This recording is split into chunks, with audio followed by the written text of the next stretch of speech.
and welcome back to Planet Product Owner. This is your host, Scott. The podcast and these episodes that I put out here are primarily for product owners, but a lot of the episodes that we have a lot of cross-functionality in terms of the audience. So a lot of organizational leaders, I've gotten some messages from your type. I've gotten messages from Scrum Masters, product owners, team members alike. And so what we do here, again, is we kind of develop the art of becoming a product owner, the art of those Agile and Scrum elements that we put into our day-to-day. The episode today that we're going to dive into really is for all team members.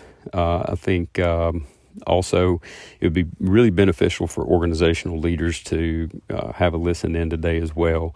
I really do, because of the nature of the content and the topic that we're going to talk about today.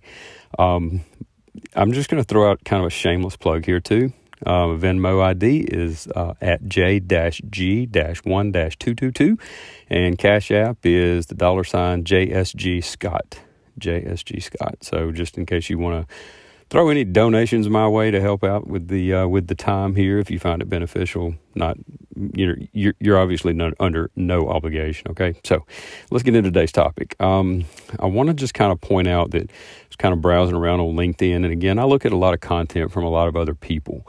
And I think that's really important for us as product owners to make sure that we're capturing some information from other resources as well.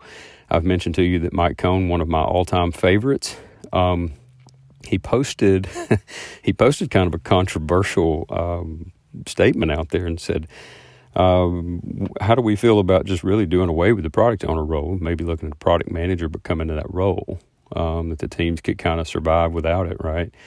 Now, I don't think that he's advocating for doing away with the product owner role. I really think that it was a topic to have some discussion about.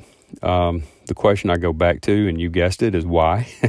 Why first? I think I have to understand the need for the product owner. Why do we even need one? And then I wonder, why it is that he would suggest this topic. But I thought it was really interesting, some cool replies and responses on there, and I posted a couple of things that I was really concerned about that we want to dive into today. I've explained to you all in a previous episode, or more than one, about the need for the product owner, obviously, and I've also introduced you to what we call domain language. So some of the elements of previous episodes are going to tie into this and wrap into this. And again, I want to circle back to the topic. And much love, Mike. I mean, I love you, man. I love your stuff. And again, I'm going to reiterate, I'm not real sure that he's advocating for the role to be abolished. But again, I would ask you why? Why would he even suggest this as a topic? So I think largely it's because the role is not really recognized as a necessary role anymore within an organizational Agile. Organizational leadership who tend to put these scaled Agile frameworks, or even just making the call to quote unquote do Agile, it's kind of a trend, right? It's kind of trendy to do that. And then as it progressed, they learned that there was such a learning curve to actually implement it and break the change from more traditional methods to become assimilated into being Agile, right? And it's not just do Agile, it's be Agile. So one of the biggest challenges was likely finding product owners who were capable of performing the duties. I've seen that. I've also seen other challenges. Perhaps they recognized at the end of the day that a traditional business analyst was probably the most equipped resource for getting the requirements to the team. That's kind of what they always did anyway, right? But then we hired what's called a product owner because that's what was prescribed in the methodology. Or, maybe we didn't hire a product owner. Maybe we promoted a business analyst or a BA into that role, and they kind of cut the legs out from under the real product owner in a lot of cases with organizational leaders, maybe, because this is another factor when they cut the legs out from under, because they didn't empower them to do their job, right? And so that's why I think maybe this topic is coming up, and maybe that's why that topic is trending in some circles, right? So I think that we're going to probably have some detrimental outcomes if we took a global stance to doing away with the product owner role in Scrum. I'm going to talk about some of those potential outcomes in the next couple of segments today. Today is going to be maybe a little bit longer of an episode than what we're typically up against.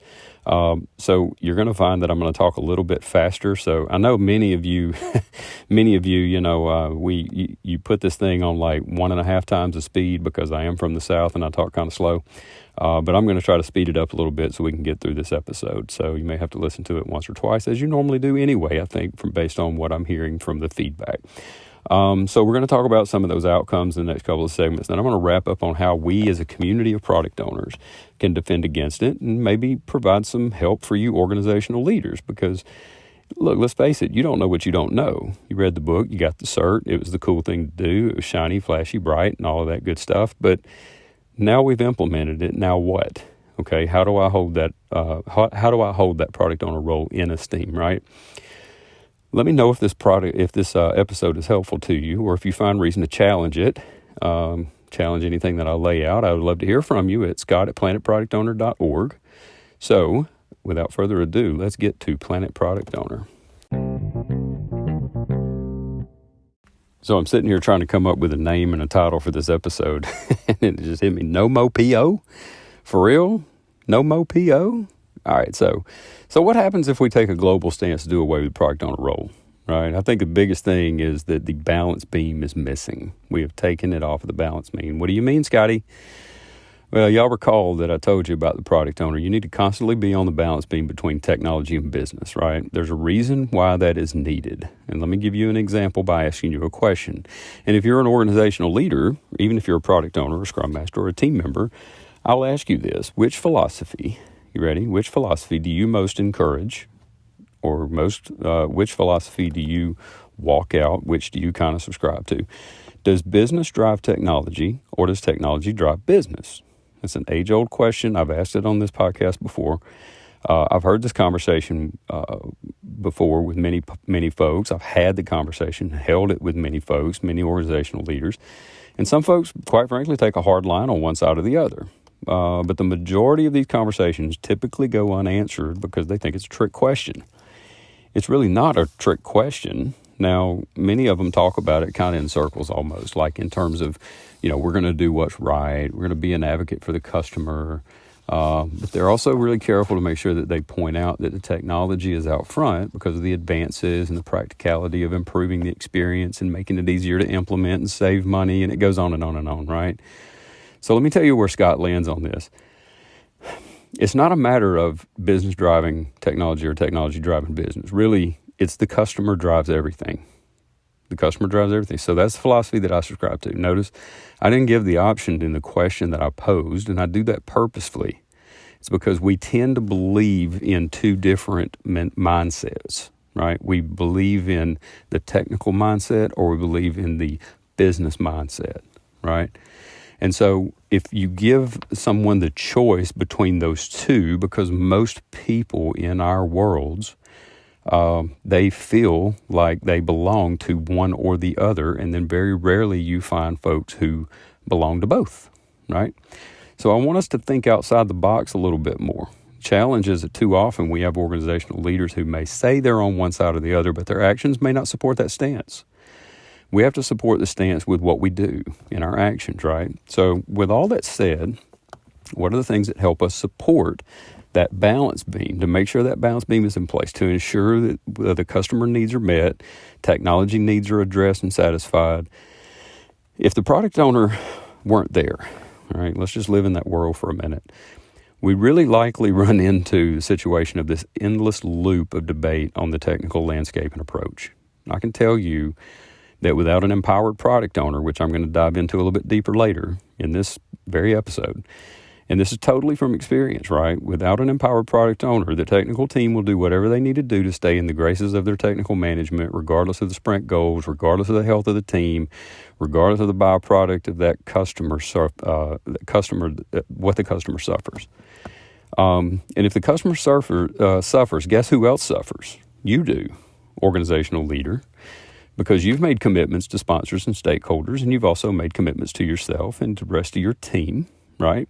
You have a team to do a job that you secured funding for, but you found out way too late in the life cycle that the dev team went off the rails to pursue some deep technical adventure to rework the entire service bus, or a large-scale data farm, or some new virtual container farm to host applications that aren't even involved with maybe what you're even asking for, right? So keep the product owner on the balance beam. That's really important to realize. It's the first recommendation for you, and empower them to be there. Don't just put them on the beam and let them go. Empower them to be there. I'm going to talk about that a little more again in a minute. In the next segment, I want to kind of piggyback off this topic and give you another negative byproduct or an outcome if we did away with the product owner role. So hang tight. So yeah, that's one thing for sure, taking the balance beam out of the equation. We're not going to have the balance anymore. Something else that we have to consider is that the scope and the goals could be misunderstood. So let's fast forward to that new world order where the product owner is no longer the role in a Scrum team, right? Let's even take into consideration that a product manager is the new product owner, right? So I've said this before, the product manager could be a product owner too, but they have to make sure they take care of a few things, right? First is the backlog, then the commitment to prioritize smaller batch sizes, being available for the team, those kinds of things, ceremonies, whatever. So let me get this straight. Product manager who's really dedicated to setting and managing expectations for the strategy for the whole is going to be available for the team to help them understand the scope and the goals for the sprint. That, my friend, is a unicorn in a lot of cases. Now, I know a few people who could do that. But let's consider what you really want out of a product manager versus a product owner. Product manager is more strategically focused than your average product owner, who's really more tactically focused on meeting that strategy or what it is that you've laid out. I'm not saying that there's no overlap. There should be some overlap. Product owners should be working on that roadmap as well. They should be working on some strategic goals out there. But it's all within the confines of what the product manager typically lays out in front of them, right? So when the product manager is advocating for funding and they're securing the buy-in for the full roadmap to proceed to the next level of the product, you expect them to join stand-ups. You expect them to maintain focus on grooming, on ceremonies, on elaboration, making sure that the relationships on the team are healthy and moving forward. And while during all of that, you're expecting them to maximize the value of the work performed by the team. Again, sounds like a tough task to me. Not saying it's impossible. I'm just saying that it's a lot to ask for from the unicorn, right? I know people could probably do this. I know some people who probably could. I'm one of them. But I can tell you, even for me, this was not easy, all right? Let's put the focus where the skills are and make it a unique set of skills, right? You know the old saying, there's a place for everything and everything in its place. That's what I'm talking about. Make sure this product manager is doing the job that they need to do, which is focus on the roadmap and the funds and the growth and the ROI and the management of the product as a whole. Make sure the product owner is in tune with execution and supporting their goals. Make the priorities a reality. Maximize the value that roadmap provided, right? That execution is where that product owner is really more aligned, right? So I've talked to you a little bit about domain language before, and this is all about, again, the scope and maybe the requirements being kind of misunderstood. Let's talk about that domain language like we've mentioned in some previous episodes here. And just to kind of give you a point of reference, I've also talked to you about being 3 seats down. You guys remember that, right? The 1, 2, and 3 seat, whoever's in that third seat is the one you want to be working with. That approach is really important to what we do, product owners. Product managers tend to speak in first seat language, right? Does that make sense? I mean, they're going to be speaking more in terms of first seat language, while product owners speak in second or third seat language. That's where we need to be. I think it's important to remember that because I think that domain language is so important. I can't tell you how many times I've heard stories and I've seen it actually happen. Engineers, architects design something and the application won't work, right? It's because they're not on the execution or the tactical side. They're more on the strategic side. They have a different skill set. Language barrier is real, all right? Good product owners need to make sure they're having conversations with folks who are 2 or 3 seats down, preferably 3. You're not going to get any fluff in the third seat. You're not going to get diagrams and charts and graphs and salesmanship a lot there. That's not what you're going to get there in that third seat. You're going to get, you're not going to get a lot of analytical, philosophical theories from that seat's perspective. You're just going to simply hear about problems, opportunities, and solutions. And really, from a tactical standpoint, that's what you're driving for, product owner. Okay. Those are not often found in the first seat. First seat's about the bottom line. I told y'all before, you got money, you got problems, right? That's where that first seat is. They're about the bottom line. They're about the market. They're about the funds. They're about the ROI. You kind of get where I'm going with this. The scope is one thing, but the requirements are yet another. The overall vision is one thing, but the execution needed in order to achieve it is something else. So again, just another thing to consider, that if we did away with the product owner role and took a global stance about that, this is one of my big fears. So the balance beam was first, the scope and the requirements maybe being misunderstood due to the language barrier is another. So I'm going to jump to even another possible outcome in the next segment, so hang tight. So I hope you're getting something out of today's episode. Another output or another outcome, I guess, that kind of scares me if we were to do away with the product owner role in Scrum is this. So if we look at the Scrum Guide, which is, again, or at least it should be, the basis for our formation, one of the items that it points out as an example output for the product owner is to, you ready for this, is to ensure the development team understands items in the product backlog to the level needed. Now, that's just one of a few things that it points out as an output for this role. All right. With that said, let's get this segment started with one of our most anticipated activities. A reading from the Scrum Guide. Okay, ready, kids? Here we go. Product owner may do the above work, that's those outputs I was telling you about, or have the development team do it. However, the product owner remains accountable. The product owner is one person, not a committee. I'm reading this verbatim, guys. The product owner is one person, not a committee. The product owner may represent the desires of a committee in the product backlog, but those wanting to change a product backlog item's priority must address the product owner. For the product owner to succeed, the entire organization must respect his or her decisions. The product owner's decisions are visible in the content and ordering of the product backlog. No one can force the development team to work from a different set of requirements. Whoa. The description of the product owner revolves around one central theme or concept: accountability. The next would be empowerment. So it gives me some guidance on how to accomplish this, how to accomplish the role, how to satisfy the role. A couple of things here have to be in place or be happening to expect the product owner to maximize the value of the work. First, they have to be empowered. I mean, I know we talk about that. I know leadership talks about that. But you got to be empowered to be held accountable. Now, if we flip that around, the same is true. In order to be empowered, you have to be held accountable.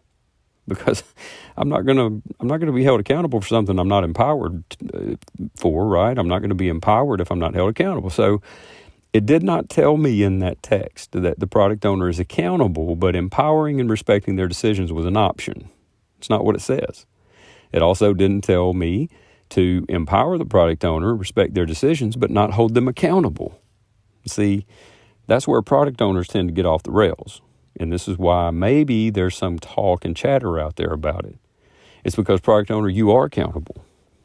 That's what it says. It says that in the text, right? It's both. So organizational leaders, are you doing this? What kinds of things can you do to make sure that we're executing under this guidance? Product owners, what's in your way? And by the way, product owners, we product owners, we fellow product owners, we got a code here. We already know the answer, right? We know the answer. We can be held accountable for something, but we can't control everything in that organization, right? We can be accountable for the outcome. We can be empowered to set the priority and to make those decisions, but we can't control everything outside of that, right? It's just not on us, right? So let's get back to the topic at hand. How are we sometimes implicated in the skepticism around having a product owner role?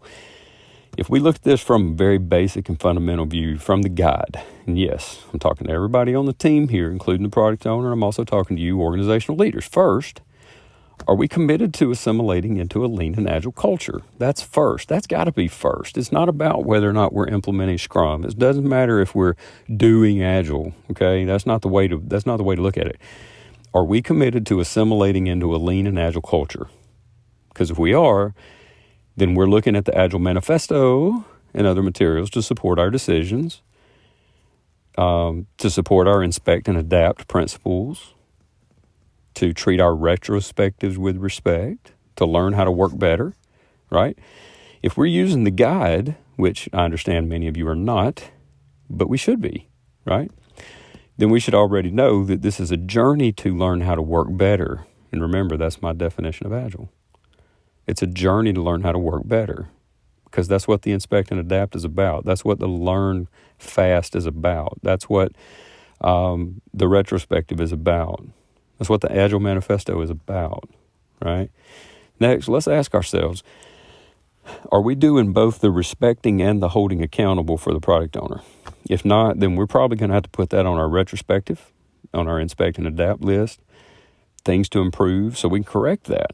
I can't remember off the top of my head if I've done an episode on the retro, but I have done it on several of the ceremonies, and maybe I have, but I'll tell you this, just like the stand-up episode I shared a couple of episodes back, right? Let's get away from the check-the-box questions and answers. Let's get real about what it's going to take to decentralize decision-making, promote an empowered team to do their work. How are we going to foster that, okay? For the product owner, that is, how can we hold them accountable if we're not respecting their decisions for priorities and execution to maximize the value? And if we're respecting those decisions, right, are we challenging them as well? Let me tell you what I mean by that. I tell my kids a lot, and other people around me too, by the way. If I stop challenging you, that means I'll quit caring about you. So the question is, do you care? Do you love this? Are you passionate? If so, there's going to be some things that need to be challenged. And you can respect somebody's decision and challenge it at the same time. I think it's healthy. Nobody needs to get their panties in a wad if that happens, right? Let's just be prepared to defend it, to retreat from it, or surrender, right? I've always told my teams in the past that sometimes in the end, we have to compromise to win. That is the name of the game a lot of times, okay?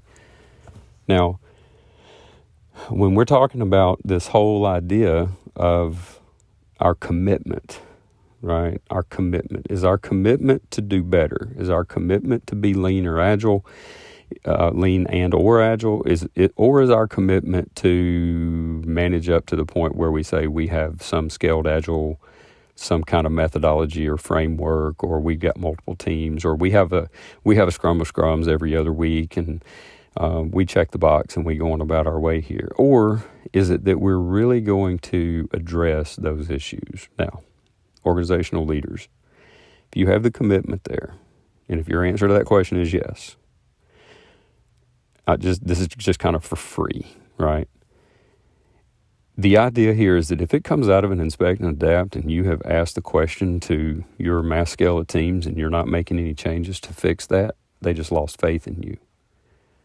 And I've told y'all before, fundamentally, being in these kind of decentralized decision-making teams, self-organized teams, trust is huge, man. We got to get the trust thing down. All right. So it's a commitment, right? It's a commitment to the process, a commitment to learn. And remember, I don't use the word fail. It's a commitment to get better. It's a commitment to your people so they can provide you more than what you expected from them. That's what you want to shoot for here. Now, I'm not going to have time to go in today about the fourth outcome that I listed in a reply in that thread, but I'll touch on it. Goals could be met, but not maximized. All right.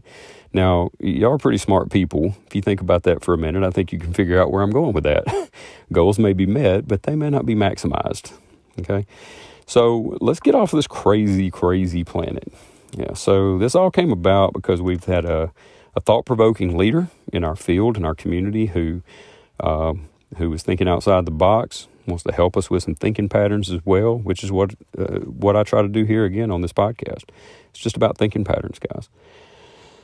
Thinking patterns like these are fundamental to how we develop the art of being a product owner, how we develop the art of being agile without just checking a box, right? But that also scales into organizational leadership, I think. I believe there's a reason that the first value in the Agile Manifesto is individuals and interactions over processes and tools. Being part of the Scrum or the Agile thinking patterns provides us, some opportunities to learn fast, like inspect and adapt, plan, do, check, and act. So we're not getting too far off the trail, right? But the things that make this successful are really simple. If the organization is not recognizing the need for a product owner, if they're not living by the Agile Manifesto, if they're not teaching from the Scrum Guide, or they're not respecting the decisions or holding them accountable for the product owner, then perhaps this mindset and execution style is really not for you. I've said this 100 times. The process just can't be the product. The process has to make the product better. What I've experienced is that when it's not for you, maybe, it's not in your organizational value stream or in your motivators, or it doesn't fit your leadership style, then your adoption and assimilation struggle, that's going to struggle, right? And the end result is the implementation just based off of buzzwords and shiny stuff, right? So that's because there's a lot of focus on the process or the processes.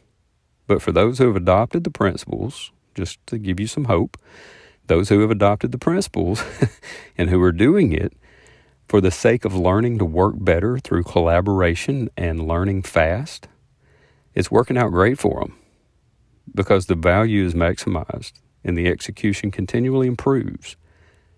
And that means the product does too. So, thanks for joining today. Hope today's episode was helpful to you guys. I'm looking forward to getting back with you with another topic. Please send me some feedback in an email at scott@planetproductowner.org. Until next time, have a safe, fun, lean journey, my friends.